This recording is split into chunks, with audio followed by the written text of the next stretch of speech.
talk about the literal parts of what the Bible talks about regarding what Revelation talks about. So you go to Revelation and you begin to read. Woman riding on a beast, having 7 mountains and, you know, all these things. 7 mountains. Let's see. This looks like Rome, because Rome has 7 mountains. So all of a sudden, Rome is in judgment. I know what you think. You're looking at me funny. I know you're thinking these things. And the EU, you got the EU, that's the Antichrist. The EU began to join into this movement when they began to reestablish a European Union. I think you know what I'm talking about, right? You know what I'm talking about. Come on. The 10th nation joined was Greece. I remember, even as a Muslim, I knew about that stuff. When Greece joined as a 10th nation, I says, I bet you them Christians think that's the Antichrist. Sure. And they were all over, books galore. When Greece joined the 10th nation, that's it. We got the composite of the Antichrist. The end is coming near. All the American prophecy buffs began to write books that the end is near. We have the 10-nation confederacy. The EU is it. Then 11th nation joined, and 12th nation, and 13th nation, and 14, and 15, and 16. The EU is growing, 20, 21, 22. We got 22 toes of that statue of Daniel chapter 2, all protruding from the Western Roman Empire with no toes from the Eastern Roman Empire. Man, that looks like a strange feat.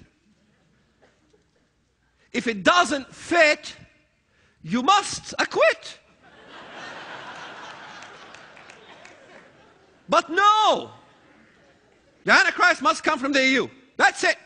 So you go back to the drawing board, you don't know what to do, and you begin to make it fit somehow.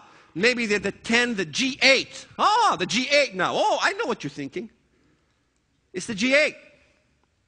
The Pope is going to set up guillotines in Rome and begin to cut heads off of Christians, while the real people who are cutting the heads off are getting away with it, because Islam is a peaceful religion. Let me tell you something. I can stand here till I'm blue at the face, talking about the EU and talking about the papacy. I can pick on the Pope day in and day out, and guess what's going to happen to me? Zippo, nothing. No one's going to pick a fight with me. Catholics don't come to kill you if you pick on the Pope. The EU's not going to come and kill you because you're exposing them as the Antichrist. They look at you as crazy. The real Antichrist is the one that you begin to talk about, that you risk your life. As a Christian, the real Antichrist is something that you're not comfortable talking about. That's the real Antichrist. So you're thinking when you go to the Bible Sunday school, you're studying these things as just something to know. Oh yeah, it's neat. You sit at home and you go home, you come back to service. Wow, how neat, we learned this and we learned that. And you think your whole walk as a Christian is that Jesus bless me now. I know what you Westerners think. That whole concept of Jesus is to bless you abundantly on earth right now. If this is not true what I'm saying, then why is Joel Osteen's church filled? The biggest church in America. Coming there to think about the positive message and the negative message, when the two words positive, negative doesn't even exist in the entire Bible. When the two words positive, negative doesn't even exist in the entire Bible. Whole doctrines are made up. And you've ignored the Bible when it said that before the coming of Christ, the falling away must come first. So if you're in the midst of the falling away, look around. Thank you. Christ said, I send you as sheep amongst wolves. What is that supposed to mean? Nothing? He sends you as sheep amongst wolves. So if you have no wolves in your life, maybe you're not sheep. I don't know why you're laughing. That's not a joke. If you're not a sheep, then join us. and leave us alone for a change to say that Allah and God are not the same. It's not easy to be a sheep. Christ also said, be as wise as a serpent and as innocent as doves. Now, I could never work on my dove part. I try hard, but I'm part of the bad people.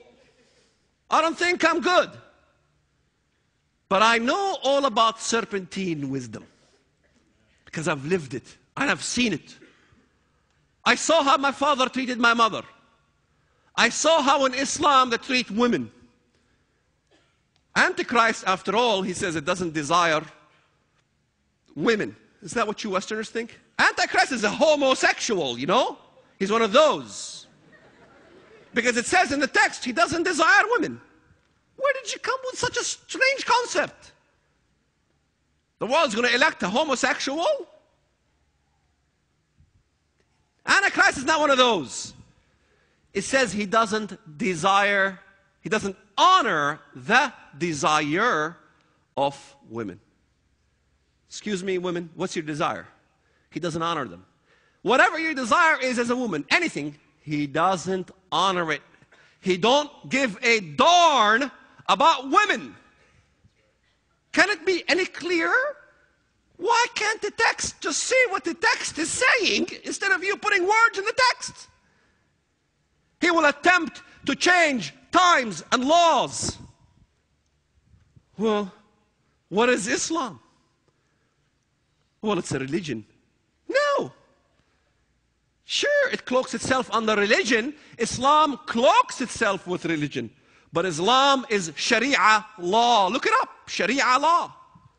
Sharia law to be instituted throughout the whole world.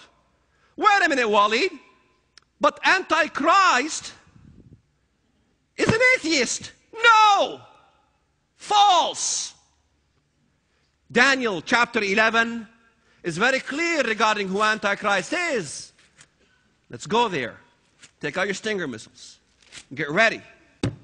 We're going to study the Bible.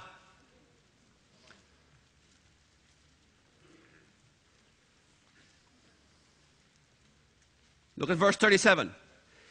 The amazing thing about Daniel, when I read it as a Muslim, is that the whole concept of Islam is put right there in 2 verses. Everything. It's so amazing. In verse 37, first of all, we all know that Antichrist, he honors a God of fortress.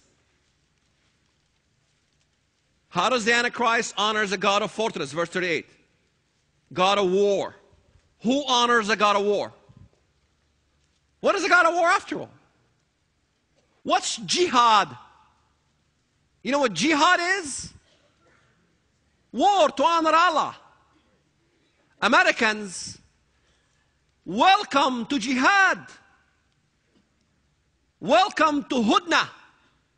Hudna is a peace treaty in Islam that's offered to non-Muslims. Hudna is not even called a peace treaty in Islam. It's called ceasefire treaty. Do you know in Islam there's no such thing as peace treaty? It doesn't exist. Why?